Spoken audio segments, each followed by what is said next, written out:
Yo, what's up guys? Isang maulan na umaga. Andito pa rin tayo ngayon sa farm ni Sir BJ Villoso, also known as Negro. Ito, medyo sira-sira na ang ating kulungan.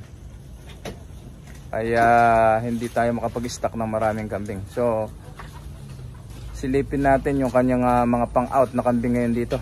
Tara, samahan niyo ako mga katakam.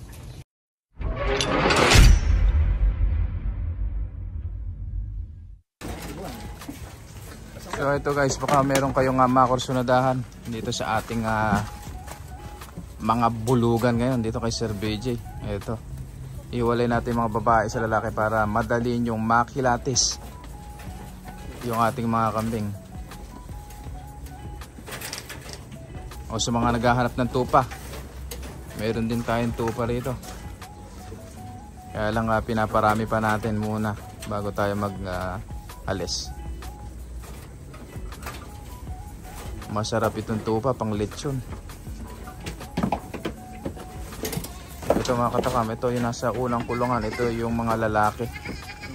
So ito, ikukulong muna natin para makita nyo mabuti. O yan, tatlo. Sasama-samahin natin. Ayun, mayroon pang brown.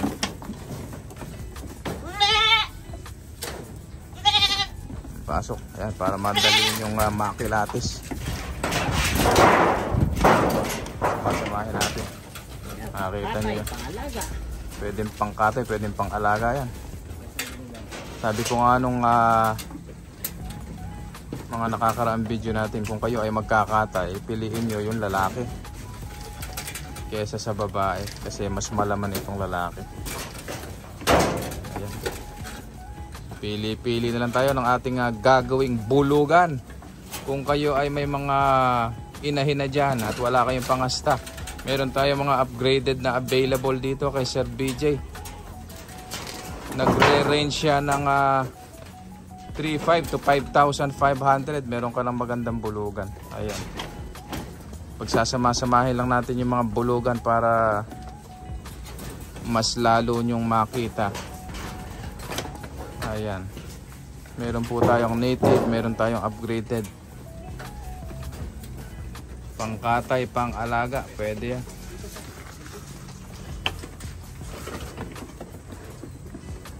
Ano yan, barako din yan sir? Kano yan sir? Ha? Eh, 3,500 eh no? Yan, 3,535. O, 3,500. Pagka-subscriber pa natin, may 3,000 lang. O, yan. 3,000 lang, meron ka ng pangkatay. Pangkatay ka na, 12 kilos. O, saan ka pa?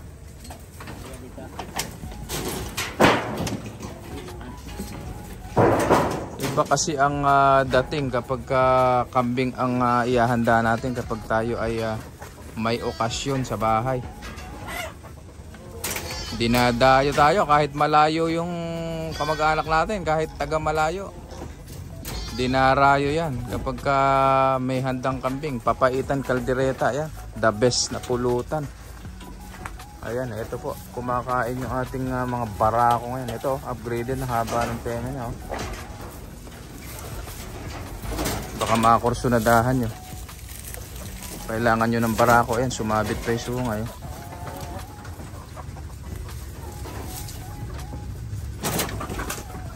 Ayan o. Malaking bulugan. Upgraded.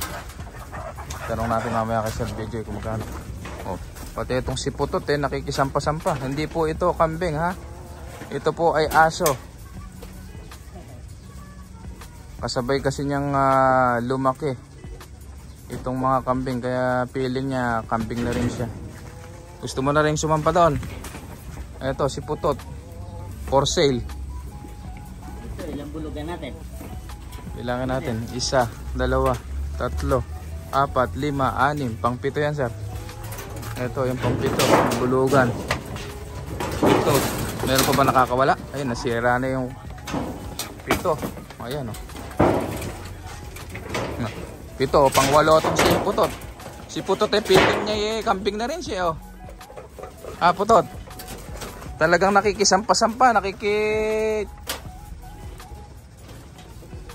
nakikimarites pa itong si Putot oh. Hayaan mo siya dyan. Hayaan mo siya dyan. Gusto niya nakikisilip-silip eh. Kaya binabantayan niya yung mga kaibigan niyang kambing. Oh, ayan. Kalaglag-laglag ka na dyan. Ayaw mo pang bumaba. Ayan, mga katakam. Babae. Ayun naman, sa kabilang kulungan, ayun naman yung ating mga inay. Ayan, oh. Nabuksan ng tuluyan. Ayaw mo kasi bumaba. Ilan yung inahin natin, sir? Sir, dumalaga, buntis. Ayun, oh, dumalagang buntis. Magkano yan, sir? Ayun to, sir.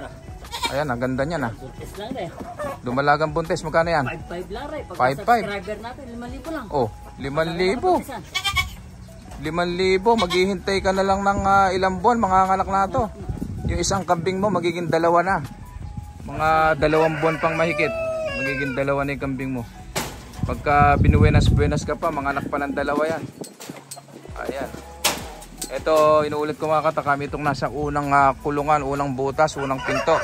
Ito yung 7 barako, 1, 2, 3, 4, 5, 6, 7. Tapos nandun sa pangalawang kulungan, pangalawang pinto, ayun naman po yung ating mga inahin. Yan puti na yan, sir. Magkano yan? Ito, sir. Oo. Ito. 35 kilos to, sir. Ilan? Buntis na rin. Buntis na rin. 7,500 lang rin. 7.5. Big mama, 35 kilos. Saan ka pa? Per kilo ko rin nakuha. Oh. Una-unahan na lamang tayo dyan, mga katakam. 7.5, buntis na, big mama. Saan ka pa? Oh, ayan. 7.5, una-unahan na lamang tayo dyan. Yun, sir, yung nakakawala na yun. Yung Nakakawala, kaganda. yung hornless na big mama na yan, magkano yan? Ito 8.5 lang din. 8.5. Napakalaki. Ang laki. Swerte makakakuha. Di ba galing kay ano yan? Kay utol mo? Ha? Ba, sir? Hindi ba galing Aliaga yan? Hindi, sir. Kamukha, ano? Wala. Madulas, oh. Kaya binabawasan natin kambing natin dito. Gagawin natin kulungan. Gagawin natin yung kulungan. Ano, ito, sir, napakalaki. O to, isang big mama. Ilang kilo yan? Nasa 40 mahigit siguro yan. 42 kilos. Magkano? 8.5. 5 na lang. May karga na yan? O mga katakam, 42 kilos, big mama, 8,500 na lamang po. Ito po. Hanggang dibdib niya yan. O, tingnan nyo po, 42 kilos. Napakagandang inahin. Makintab ang balahibo. Bata pa to. Isang taon lang. O, nasa mahigit 1 taon pa lang. Matagal nyo pang pakikinabangan yan. So ayan, una-unahan na lamang po tayo. 8,500. Kung kayo ay subscriber ni Kuya Tibbs, makakakurot pa tayo ng konti dyan. Pakita nyo lang na subscriber. O, pakita nyo lang na kayo ay subscriber ni Kuya Tibbs. Makakakurot pa tayo dyan. So ayan, una-unahan na lamang tayo dyan. 8,000 pesos. Meron ka ng big mama, napakalaki. Pag sa iba-iba rin, baka 12 eh. Oo. Hindi pa pakawala ng 12 yan, oh. Ang laking inahin. Pakalaki eh. Timbangan ko nakuha to, kaya alam ko yung kilo. Oo, 42 kilos po. Isang big mama. Tingnan nyo naman po kung gaano kalaki, oh. Mer, bumaba ka dyan. Isang big Kalahati lang mama. iba nito, sir, pag pinasok ko dito. Oo. Tingnan nyo. Siya ang pinakamalaki doon sa kulungan na yan, oh. Meron pa isa dito po, sir, napakaganda din. Ilang ba inahin? 1, 2, 3, 4, 5. Tama dito, sir. Wala pang kain. Oh, hornless. Oh, isang hornless na puti. Ay, ganda. Eh, ito, hindi ko lang alam kung may karga to, sir. Hindi ko lang din Oo. alam. Ay, dumalaga pa. Ang ganda. Napakmalaki. Ang laki nito, oh. Isang dumalagang maganda. Baka kursunada nyo, oh. Basal po ito. Hindi lang sure si Sir Negro kung meron na itong karga. Kararating na Pero, kasi nere. Oo, kararating lang. Magana ba yung kanyang dede? Hindi pa. Kung ano sir, kahapon lang ito dumating. Ah, parang wala pa. Wala pa eh. Basal nga eh. Basal. Basal Oh, to, basal. baka makursunadahan nyo mga katakan. Magkano yan, sir? Eh, kahit na 6'5 lang rin. 6'5", isang big mama, isang big dumalaga. Ayan, Malaga rin eh. ang ganda. Kayo na po bahalang magpakasta dyan. Sungay. Ang kagandahan nito sa mga ganitong malalaking dumalaga, pwede nyo pong ipakasta sa mga imported. Hindi siya may hirapang kagaya ng mga pure native natin na kapag nakasta ng imported, naku po, kailangan pa nating hiwaan yung kanyang ari para lang mailabas yung kanyang anak. Madalas pong mangyari doon kapag imported ang tatay at ang ina ay pure native. Maliliit po kasi ang mga native. So itong mga ganitong mga upgraded na malalaki na, so ito kayang-kaya na nilang dalhin yung mga malalaking anak. Kaya nilang ipanganak nang hindi na kailangan biyakin. Sa akin na experience ko yung mga katakam nung ako ay nagpakasta ng native doon sa aking kalahari. So nung ipinanganak yung anak ni kalahari ay kailangan pa nating hiwaan yung kanyang ari para lang mailabas yung anak kasi sobrang laki nung naging anak. So ayan, kung kayo ay nagsisimula o magsisimula pa lamang sa pag-aalaga ng kambing, ito maganda pong panimula sa halagang 6,500. Meron ka ng big dumalaga 28 kilos. Ayan, pwede nyo pong ipakasta yan sa mga imported. Kung kayo po ay naghahanap ng mag-i-stud sa inyong mga kambing, wala kayong barako, meron po tayong available dito kaya Sir Edison, ano sir?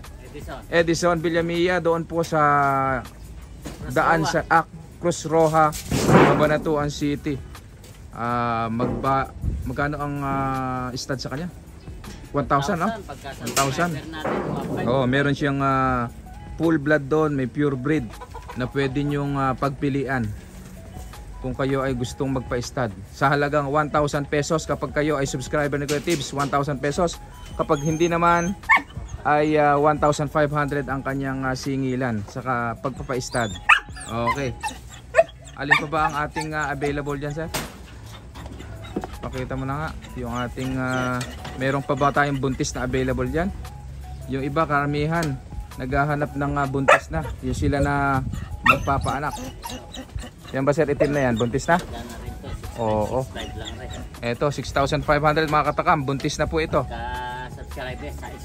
Oh, 6,000 kaya ibigay ito, baka kusunada nyo. 6,000 buntis na. Ito isa maganda rin, makinis. Oh, isang makinis na inahin. Ayun, nanginginain.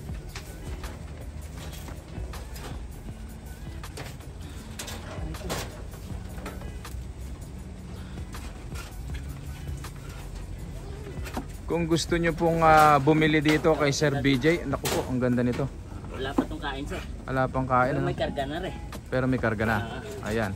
Baka kursunada nyo po. Kayo na bahalang magpaanak. Ayan. Isang beses pa lang nanganak. Buntis na. Ayan, kayo na bahalang magpaanak. Magkano sir? Kahit na 6,500. Kayo na bahalang magpaanak. Tangkad. Big mama rin. May lahing Anglo-Nubian. Ang haba ng bias. Oo. Sir, kung sakaling gusto nilang bumili, saan ka pwedeng kontakin? Sa 0965 146 146 0513. 0513. Inuulit ko po, 0965 146 0513. Yan nyo po. Yan po ang contact number ni Sir BJ. Kung kayo po ay bibili or meron kayo nakursundahan dito sa kanyang kambing, pwede nyo po siyang i-text o tawagan sa kanyang numero na ibinigay. At ang address niya po dito sa Cabanatuan ay Purok 1, Sumakab Este, Cabanatuan City, Nueva Ecija. Malapit po ito sa Lakewood at Doctors Hospital. Ipagtanong nyo lang siya doon sa kanto sa Purok 1. Kilala na siya doon na nagkakambing dito sa Purok 1, Sumakab Este. Okay. Naipakita na natin. Dorper, sir. Dorper. Oh, meron tayong available na dorper pala. Sayang, kaysa katayin ko lang. Mapakinasangan man ang sana nila. Mga katakam, sa mga mahilig sa tupa. Ano yan sir? Inahin? Babae, lalaki. Lalaki sir. Kung kayo ay merong tupa dyan na walang kapares, meron po tayong dorper na available dito. Ilang kilo sir? 50. 50 kilos na dorper. Ito, imported na tupa. sayang kaysa katayin ko. Kung sa kambing ay meron tayong tinatawag na bower, sa tupa naman meron tayong tinatawag na dorper. Ito yung imported na tupa, malalaking lahi ito. Ayan oh. Baka po makursunadahan nyo. Magkano yan, sir? Laki. Laki to, sir. Sa iba nito, sir, 25,000 ang bigayan nila nito. Ang bigayan nito 25,000 kapag kayo ay kumuha sa mga farm talaga farm. ng mga ano. Pero dito kay Sir BJ Villoso, ito magkano? inalis ko lang ito ng 12,500. 12,500. Laki na diferensya. Tayo, Pwede nating i-ano yan pala. oh. Kay Sir, ano? Oh.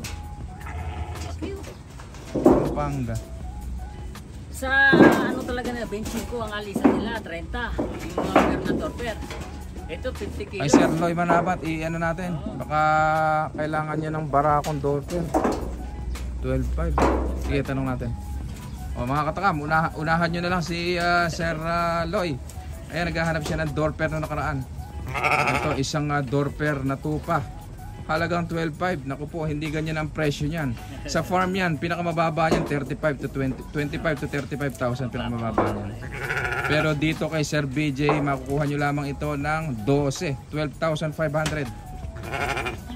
Subscriber pa natin eh. 12. Pag subscriber ka pa ni Kuya Tips, 12 ibibigay ito sa atin. So hanggang dito na lang, papaalam na tayo. Una-unahan na lamang po tayo. Para sa mga bago pa lang sa akin channel, please subscribe at i-click nyo na rin ang notification bell para lagi tayong updated sa ating mga ibinebentang kambing. At sa mga gustong magpakita sa inyong mga farm, pwede nyo po akong i-PM or i-message dito sa aking YouTube channel at bisitahin natin ang inyong mga farm. Baka kayo may pang out at mga sobra-sobrang barako dyan, ibenta natin. Maraming